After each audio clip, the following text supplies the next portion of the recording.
Years before the germ theory of disease was developed, the Viennese physician Ignaz Semmelweis came to the startling discovery that doctors could save the lives of patients simply by washing their hands.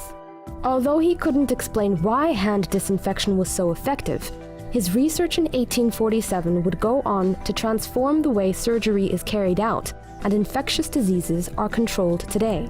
Known locally as the savior of women, Semmelweis initiated hand-washing policies which helped drastically reduce the mortality rate from childbed fever in the Viennese obstetrics clinics where he worked. Childbed fever, or puerperal fever, is the infection of the female reproductive organs following childbirth and was a common cause of death at the time. Semmelweis's attention was first drawn to the mortality rate of the clinics he worked at, because women would beg to be admitted to the clinics run by midwives rather than those staffed by students.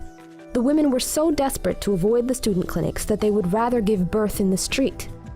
After looking into the mortality rate of the two clinics, he found that the student-run clinic did indeed have a much higher mortality rate from puerperal fever, sometimes 3 times higher. After eliminating various factors, Semmelweis came to the conclusion that the students carried something from the dissection rooms where they performed autopsies to the patients they examined during labor. He ordered the students to wash their hands in a solution of chlorinated lime before each examination. The mortality rate fell from 18% to 1%. Despite the success of his policy, Semmelweis faced the wrath of the medical community.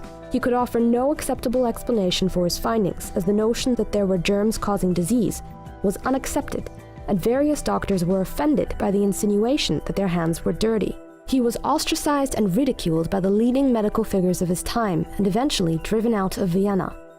After struggling for years to promote his hand disinfection policies, Semmelweis was admitted to an insane asylum at the age of 47. He died 14 days later.